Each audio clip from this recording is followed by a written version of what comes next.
Hi my dear student, I am Nitish Kumar Verma. I hope आप लोग ठीक होंगे, मस्त होंगे और व्यस्त होंगे।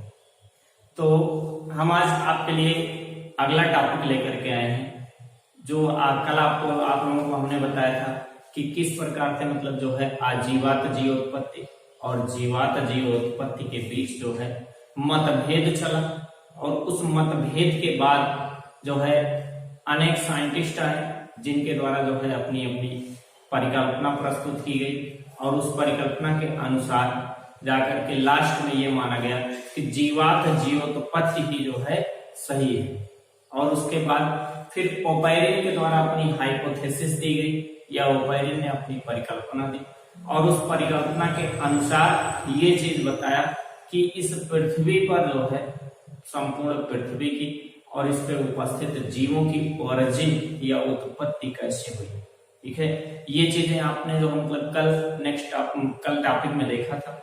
आज का हमारा ये टॉपिक है अगला, जो मतलब स्टैनले मिलर के जो है जो परिकल्पना, जो स्टैनले मिलर के द्वारा प्रयोग है, वो जो है आप कह सकते हैं ओपेरिन के परिकल्पना की पुष्टि करता है। यह ओपेरिन के परिकल्पना को जो है एक प्रकार से ये चीज बताता है कि हाँ, ओपेरिन ने जो अपनी जो मतलब एक सोच दी थी वो सोच सही है, क्योंकि ओपेरिन ने तो कोई प्रयोग किया नहीं था। तो उसको उस प्रयोग को जो है एक प्रकार से मूर्त रूप देने के लिए, एक प्रकार का मतलब जो है आप ये कह सकते हैं कि उसे सिद्ध करने के लिए कि वो परिकल्पना सही थी कि गलत थी, ये चीज सिद्ध करने के लिए ओपेरिन के द्वारा, स्टैनले मिलर के द्वारा ओपेरिन के परिकल्पना के अनुसार प्रयोग किया गया। जो हम देखते हैं मतलब कि इसको हम देखेंगे कि स्टैनले मिलर का प्रयोग या एक्सपेरिमेंट ऑफ स्टैनले मिलर। ठीक है, स्टैनले मिलर नामक साइंटिस्ट के द्वारा जो अपना एक्सपेरिमेंट किया गया, ये जो मतलब इनके आचार्य थे एक हैरोल्ड यूरे।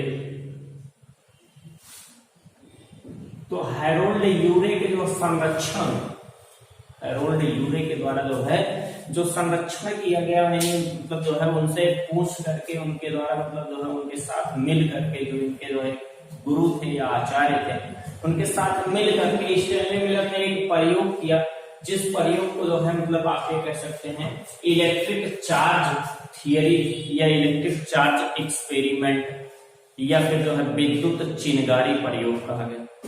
उस विद्युत चिनगारी प्रयोग में जो है मतलब ये यहाँ पर हमने फिगर ड्रा किया है, इसके माध्यम से आप देखिए कि मतलब जो है किस प्रकार से इन्होंने प्रयोग किया। इन्होंने जो है मतलब एक बड़ा फ्लास्क लिया जो 5 लीटर का था,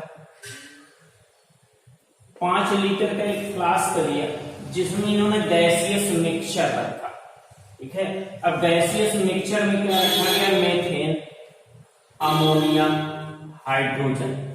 ठीक है, ये गैसियस मिक्सचर जो है रखा गया, जैसा कि जो है ओपेरिन ने अपनी परिकल्पना में बात की थी कि जो है पहले जो मतलब एटॉमिक स्टेज आया, फिर मॉलिक्यूलर स्टेज आया, फिर मॉलिक्यूलर से जो मतलब ऑर्गेनिक स्टेज आया, ऑर्गेनिक कंपाउंड स्टेज आया, फिर कोएसरवेट्स बने, कोलाइडल पार्टिकल बने, फिर कोलाइडल से कोएसरवेट्स बने, माइक्रोमियर्स बने।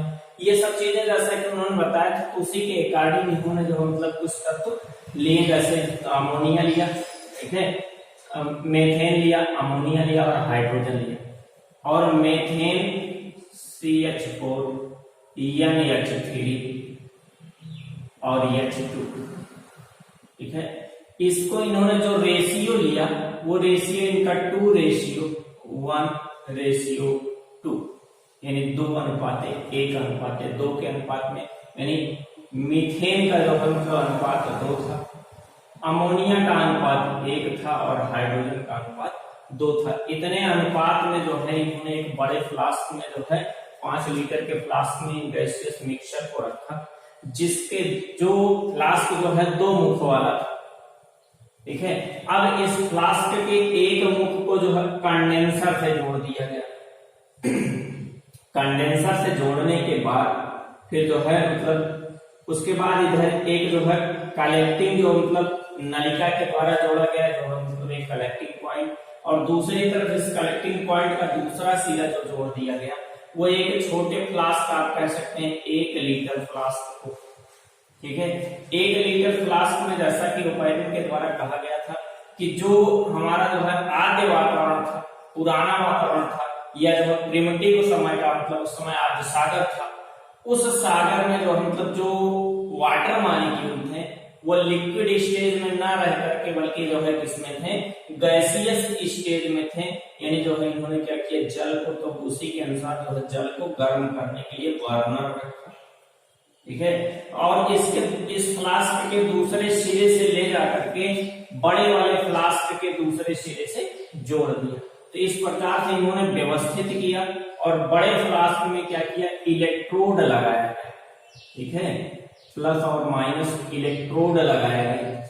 और इन इलेक्ट्रोडों के द्वारा, जैसा कि ओपाइलिन ने बताया था कि उस समय जो टेम्परेचर था वो 5 से 6000 डिग्री सेंटीग्रेड, यानी उससे फिर नीचे धीरे धीरे आया, फिर जो है मतलब, लेकिन कहने का मतलब ये था कि 100 डिग्री एबव था टेम्परेचर, मतलब बहुत हाईएस्ट था।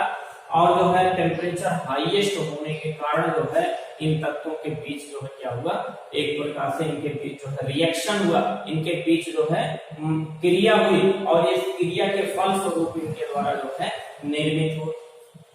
तो ये मतलब जो है ओपाइलिन के कथनानुसार, उनके कहने के अनुसार जो है स्टैनली मिलर चल रहे थे, और चलने के लिए मतलब ऊर्जा के लिए इन्होंने क्या किया, इलेक्ट्रोडों को स्पार्क करवाया, ठीक है। यहाँ पे देखिए मतलब जो है लिखा गया है इलेक्ट्रिक डिस्चार्ज, ठीक है, यानी मतलब जो है उनको दोनों इलेक्ट्रोडों को आपस में स्पार्क करवाया, और स्पार्क से जो मतलब उसमें चिंगारी उत्पन्न हुई, इसीलिए जो है इसे विद्युत चिंगारी से मतलब जो है प्रयोग भी कहा जाता है, ठीक है। इलेक्ट्रिक डिस्चार्ज जो है एक्सपेरिमेंट भी कहा जाता है। तो उस एक्सपेरिमेंट के अनुसार इन्होंने जो है इसमें कई दिनों तक क्या किया कि विद्युत धारा के द्वारा स्पार्क उत्पन्न किया, कि जिससे जो पुराना वातावरण था हाईएस्ट टेम्परेचर वाला, वो पुराना वातावरण में प्राप्त हो सके।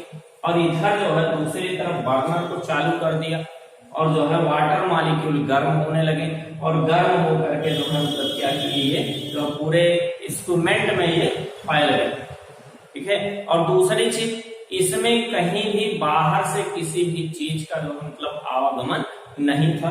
अपना प्रयोग इन्होंने जब शुरू किया तो यहाँ से जो भी मटेरियल आपस में रिएक्शन कर रहे थे वो मटेरियल बहुत ही गर्म थे, क्योंकि ओपाइलिन ने बताया कि जब फिर मतलब जो है वो रिएक्ट कर चुके थे तो धीरे धीरे जो है जो मतलब ओशियन था, जो सागर था, उसका जल धीरे धीरे ठंडा हुआ, और ठंडा होने पर यह चीज हुआ कि उसमें अनेक प्रकार के जो है ऐसे मटेरियल बने, ऐसे जो है कंपाउंड बने जो है नए प्रकार के जीव की उत्पत्ति कर सकते थे। तो ये मतलब जो है इसीलिए इन्होंने कंडेंसर लगा दिया, और कंडेंसर या जिसे शीतलक कहा जाता है, जिसके थ्रू यहाँ से गर्म मटेरियल जो भी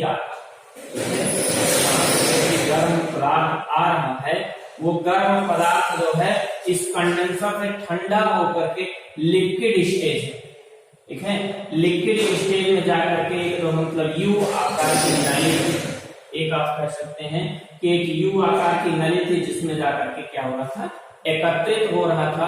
और यहाँ पर जो है मतलब एक टोपी लगा दी जाएगी, जिसके सहायता से हम इस मटेरियल को निकाल सके।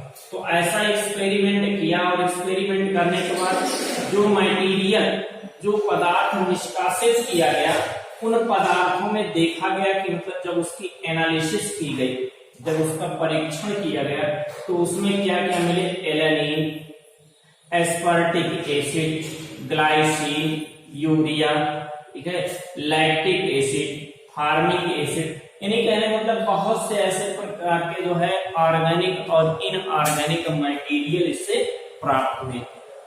जब ऑर्गेनिक इनऑर्गेनिक मटेरियल प्राप्त हुआ तो इन्होंने ये चीज कहा, स्टैनली मिलर ने कहा कि जो ओपाइलिन के द्वारा उनकी थीसिस है, जो उनकी सोच है, वो सही है, वो सही बताया गया कि मतलब जो है इसी प्रकार से जीवों की उत्पत्ति हुई होगी। तो इस प्रकार से जो है ओपाइलिन के परिकल्पना को जो है यथार्थ रूप देने वाले कौन थे, स्टैनली मिलर। तो स्टैनली मिलर के द्वारा कुछ हम देखते हैं मतलब अगले टॉपिक में, अगला पॉइंट हम देखते हैं कि कुछ जैव विकास के जो है समर्थन में कुछ प्रमाण दिए गए, ठीक है, कि जो जैव विकास हुआ है यानी जीवों का जो विकास हुआ है वो सही सही मायने में मतलब जो है ये प्रमाण है, सही उसी प्रकार से हुआ है या और अदर प्रकार से हुआ।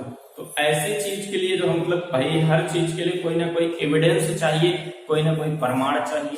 तो इस प्रमाण के लिए जो है जो मतलब जो है बहुत से साइंटिस्ट हैं जिन्होंने अपना एविडेंस जो है किसके सपोर्ट में किया, एवोल्यूशन के सपोर्ट में जो है दिया, और जिसमें इन्होंने बताया कि जो क्लासिफिकेशन किया गया है, वर्गीकरण किया गया, वर्गीकरण और टैक्सोनॉमी की बात कर रहे हैं कि जो एनिमलों का जो है मतलब छोटे से बड़े रूप में जो मतलब एक सीक्वेंस में रखा गया है, उस सीक्वेंस के अकॉर्डिंग ये चीज पता चलता है या उस क्रम के अनुसार ये पता चलता है कि जो जीव है जो निम्न स्तर पर रखे गए हैं, नीचे रखे गए हैं, वो कम विकसित हैं, और जो उच्च स्तर पर रखे गए हैं वो अधिक विकसित हैं। यानी क्लासिफिकेशन ये प्रमाणित करता है कि जीवों की जो ओरिजिन हुई है वो निम्न जीवों से उच्च जीवों की तरफ जो है विकसित हुई है। तो क्लासिफिकेशन के थ्रू भी या वर्गीकरण के थ्रू भी हमको जो है क्या मिलता है, इसमें जो मतलब एवोल्यूशन का एक एविडेंस मिलता है या एवोल्यूशन का एक प्रमाण मिलता है। ठीक है, अगला पॉइंट है जीवों की तुलनात्मक संरचना से प्रमाण। ठीक है, जीव के शरीर में जो मतलब तुलनात्मक संरचना कहने मतलब उनके बॉडी का जो स्ट्रक्चर है, इन सब चीजों से क्या हुआ मतलब उससे प्रमाण कर रहे हैं या comparative morphology, evidence from comparative morphology, यानी तुलनात्मक जो है संरचना की बात कर रहा है। तुलनात्मक संरचना में हम सबसे पहले बात करते हैं समजातता या होमोलॉजी। ठीक है, यानी होमोलॉजी क्या होता है? होमोलॉजी का मतलब ये होता है कि जैसे जो है मतलब बहुत से एनिमल है, वर्टिब्रेट्स हैं, ठीक है, इनवर्टिब्रेट्स हैं या कशेरुकी हैं, अकशेरुकी हैं, इन सब जीवों में एक संरचनाएं मतलब जो है इनके बॉडी का एक स्ट्रक्चर है, एक प्रकार की संरचना है। उस संरचना में बहुत से ऐसे प्रमाण छिपे हुए हैं जो हमको जो है मतलब ये चीज बताते हैं कि हाँ इस जीव से इसका निर्माण हुआ।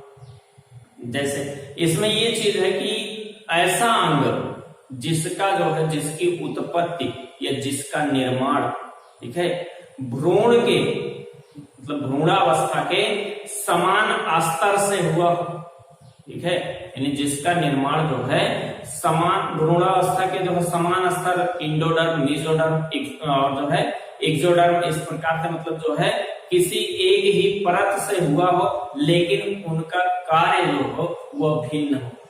यानी कहने का मतलब ये उत्पत्ति एक स्थान से हो रहे हैं और वर्क भिन्न हो रहा है, यानी एक प्रकार से फैलाव उत्पन्न कर रहे हैं, इसलिए इसे डाइवर्जेंट एवोल्यूशन भी कहा जाता है। यानी डाइवर्जन कर रहा है, यानी एक प्रकार से जो मतलब जो स्थिति जो मतलब एकत्रित है, एकत्रित स्थिति को फैला रहा, ठीक है।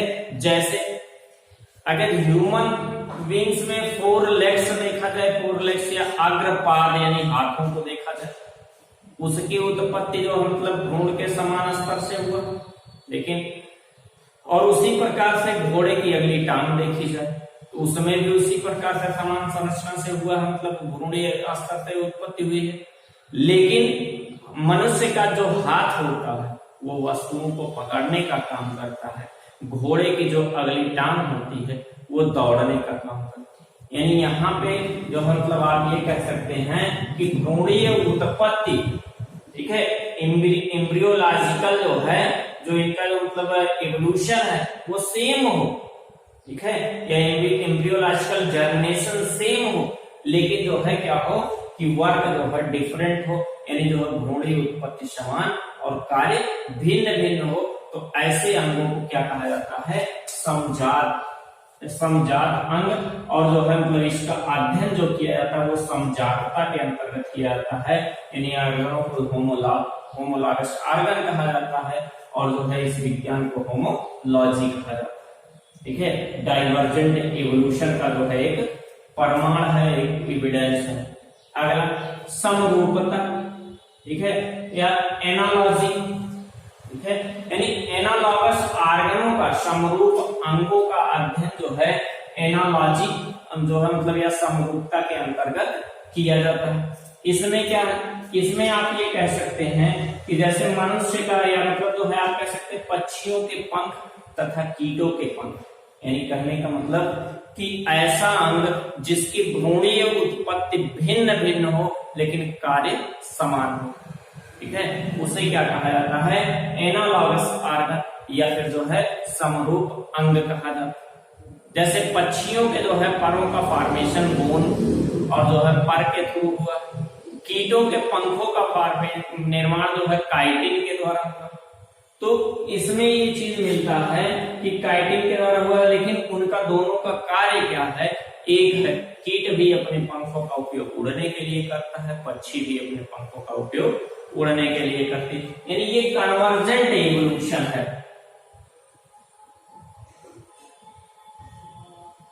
कन्वर्जेंट इवोल्यूशन,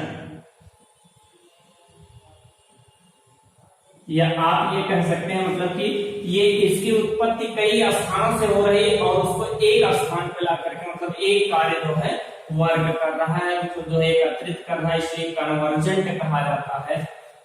एक अपसारी तो दूसरा अभिसारी, ठीक है।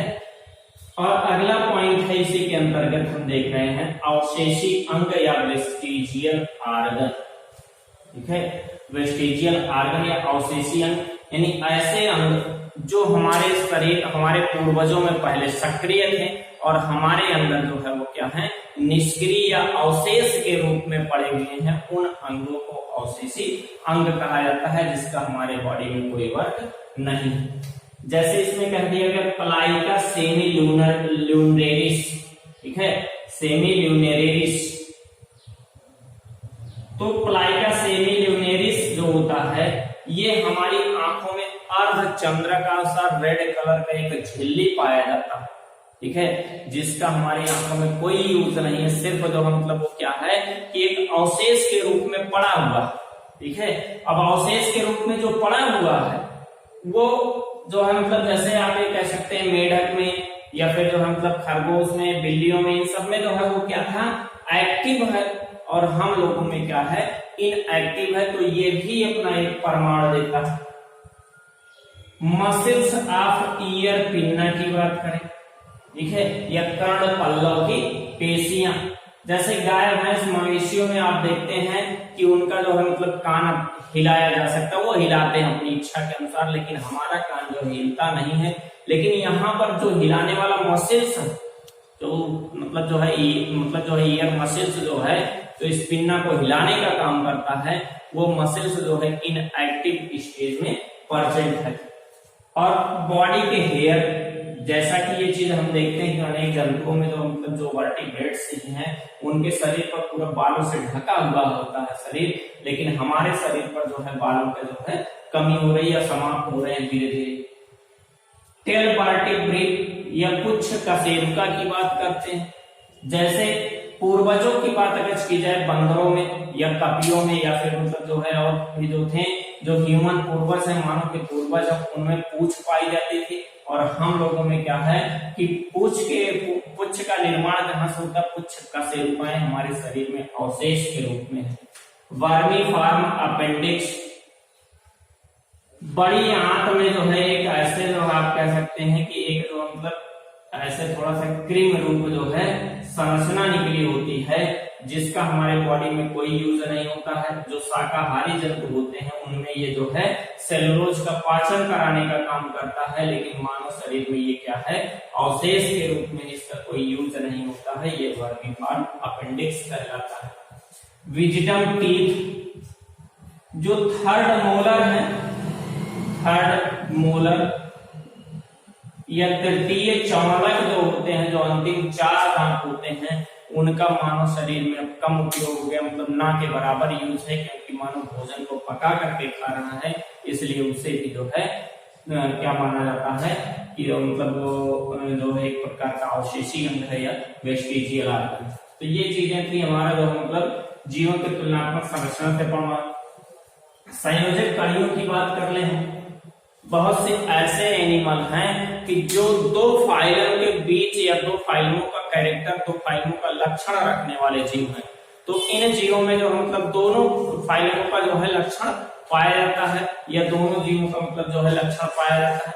तो ऐसे जीवों को जो है संयोजक कड़ी कहा जाता है या कनेक्टिंग लिंक कहा जाता है। जैसे आप देखिए प्रोटीरोस्पॉन्जिया, प्रोटीरोस्पॉन्जिया जो होता है ये प्रोटोजोआ और जो है प्रोटोजोआ और पोरीफेरा के बीच की कड़ी होती है, यानी इसमें कुछ कैरेक्टर प्रोटोजोआ का है और कुछ जो है इसमें क्या है मतलब पोरीफेरा का है। इसलिए जो है ये एक प्रकार की जो कनेक्टिंग लिंक है और ये प्रमाणित करता है कि प्रोटोजोआ से ही पोरीफेरा का फॉर्मेशन हुआ या उनका इवोल्यूशन हुआ।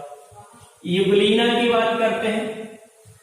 यूग्लिना जो होता है इसमें जो है आप ये कह सकते हैं प्लांट और एनिमल दोनों के कैरेक्टर होते हैं, या connecting link between plant and animal कहलाता है। तो यूग्लिना जो मतलब एक प्रकार से जो कैरेक्टर रखना है, यानी कहने का मतलब ये है कि यूग्लिना से ही जो है दो ब्रांच निकली हैं, दो शाखाएं निकली हैं, एक जो है जंतुओं का निर्माण हुआ, एक जो है एक प्रकार से जो मतलब आप कह सकते हैं एक पौधों का और एक जंतुओं का निर्माण हुआ है। तो यूग्लिना भी एक जो है संयोजक कड़ी का वर्क करती है।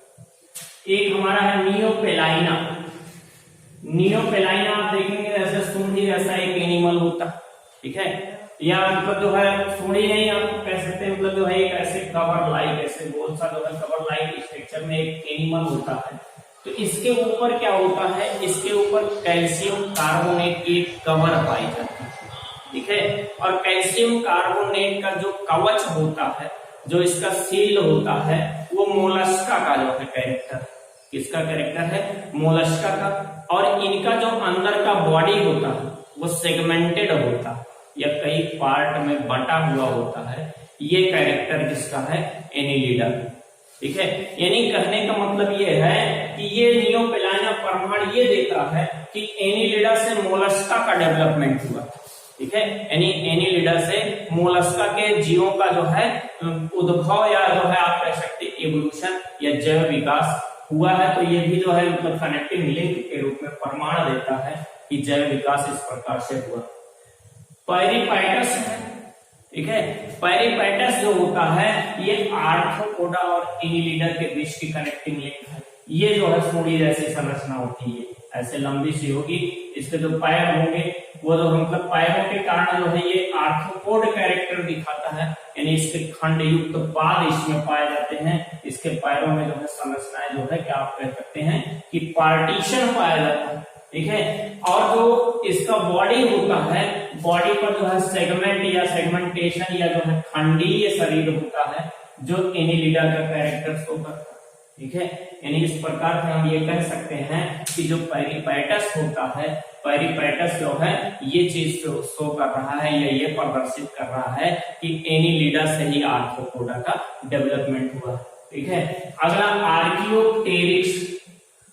आर्कियोप्टेरिक्स ऐसा पक्षी है, ठीक है, जिसके जो है चोंच में दांत पाए गए, ठीक है, और जो पक्षियों के जो है चोंच में दांत पाए नहीं जाते। ये कैरेक्टर जो होता है ये रेप्टिलिया का कैरेक्टर या सरीसृप का कैरेक्टर है। और जो पंख और सब चीजें पाई गई वो जो है मतलब एबीज का या पक्षियों का कैरेक्टर, यानी इसके मतलब जो है इससे ये प्रमाण मिलता है कि सरीसृपों से पक्षियों का विकास हुआ, ठीक है। जो सरीसृप हैं उन सरीसृपों से जो है पक्षियों का विकास हुआ है, यानी एक प्रकार से जो है ये आप कह सकते हैं रेप्टिलिया और एबीज के बीच की कनेक्टिंग लिंक का वर्क करती है। यानी इस प्रकार से हमें संयोजक कड़ियों से भी एवोल्यूशन का प्रमाण मिलता है। अगला तुलनात्मक भ्रौणिकी की बात करें या कंपैरेटिव एम्ब्रियोलॉजी की बात करें, ठीक है। तुलनात्मक भ्रौणिकी में क्या है कि मतलब जैसे ये चीज होता है कि किसी भी एनिमल का डेवलपमेंट होता है, यदि हम उसके जो मतलब एम्ब्रियोलॉजिकल स्टेज तक देखें, एम्ब्रियोलॉजिकल स्टेज के डेवलपमेंट को देखें या भ्रूणीय जो मतलब विकास की स्थिति को जो है उस अवस्था को देखें, तो उस अवस्था में ये चीज पता चलता है कि वो जो है अपने एंसिस्टर्स का, पूर्वजों का कोई ना कोई कैरेक्टर दोहराता, ठीक है। तो उससे ये प्रमाण हमें मिलता है कि जैसे मतलब जो है बॉडी में जैसे कुछ मतलब एनिमलों में गिल्स का फॉर्मेशन होगा एम्ब्रियोनिक स्टेज में यानी भ्रूणीय अवस्था में, और उसके बाद एडल्ट स्टेज में गिल्स अनडेवलप हो जाएंगे, जो है लंग्स का फॉर्मेशन हो जाएगा। कहने का मतलब ये प्रमाण देता रहता है कि जो इस जीव का निर्माण हुआ वो जो है किसी एक्वाटिक एनिमल से, जलीय जीवों से हुआ होगा, और जलीय से स्थलीय यानी जलीय जीवों से ही स्थलीय जीवों का निर्माण हुआ है। तो ये जो मतलब तुलनात्मक भ्रांति या एम्ब्रियोलॉजी से हमें एविडेंस मिलता है। भौगोलिक वितरण से प्रमाण, या जो है आप कह सकते हैं जियोग्राफिकल डिस्ट्रीब्यूशन, जियोग्राफिकल डिस्ट्रीब्यूशन जो होता है या भौगोलिक रूप से जो है जीवों का वितरण की प्रक्रिया की गई है, तो उससे ये प्रमाण मिलता है कि जो है मतलब जैसे सबसे पहले जीवों का निर्माण जो है अधिकतम मात्रा में वाटर में हुआ, जलीय जीव यानी इस पूरी पृथ्वी पर सबसे अधिकतम मात्रा जो है आप कह सकते हैं जल का, ठीक है। तो आप कह सकते हैं 71-72% जो भी कहिए, तो उतनी मात्रा जो है क्या है जल की है, और जलीय जीवों की संख्या अधिक है। और फिर ये भी एविडेंस मिलता है कि जलीय जीव से स्थल पर जीवों का विकास हुआ, यानी जल से जीव स्थल की तरफ आए हैं। यानी इस प्रकार से जो हम भौगोलिक वितरण के थ्रू जो है ये भी प्रमाण मिलता है कि मतलब जो है जीवों का विकास जो है एक प्रकार से मतलब निम्न से उच्च की तरफ हुआ। आनुवंशिकी से या आनुवंशिकता आप कह सकते हैं, आनुवंशिकता से प्रमाण, ठीक है, या जेनेटिक्स के थ्रू एविडेंस। तो जेनेटिक्स में आप देखते हैं जैसे मतलब बहुत से एनिमल हैं जिसमें जो है मतलब जेनेटिकल मटेरियल डीएनए एवं आरएनए दो ही जो है जेनेटिकल मटेरियल होता है, दो ही आनुवंशिक पदार्थ हैं, और जो है मतलब थोड़ा थोड़ा डिफरेंट जैसे होता है, और इसी जेनेटिक मटेरियल के डिफरेंट के कारण नए प्रकार के जीव का निर्माण हो जाता है। यानी हम ये कह सकते हैं कि डीएनए और आरएनए के स्ट्रक्चर को जो है अध्ययन करने के बाद या इसकी संरचना के अध्ययन के बाद हमें पता चलता है कि जो जीवों का निर्माण हुआ है वो डीएनए में कहीं ना कोई परिवर्तन होने के कारण नए जीव का विकास हुआ।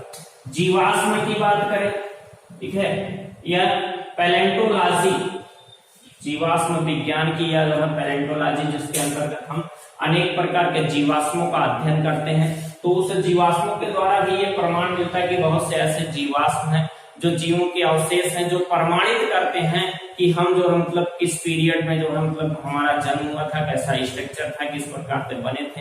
जैसे आप बहुत से प्लांटों की बात कर लें या बहुत से जो है एनिमलों की भी बात कर लें, तो उसमें आर्कियोप्टेरिक्स हमारा जो है एक प्रकार का क्या है, हमारा एक प्रकार का जीवाश्म है, जिसके थ्रू जो मतलब जिसके द्वारा उस जीवाश्म के द्वारा अध्ययन करके हमने प्रमाण का पता लगाया। इस प्रकार से जीवाश्म भी एक इवोल्यूशन देता है। जैव रासायनिकी का से प्रमाण या कंपैरेटिव जो है फिजियोलॉजी की बात कर रहे हैं, ठीक है।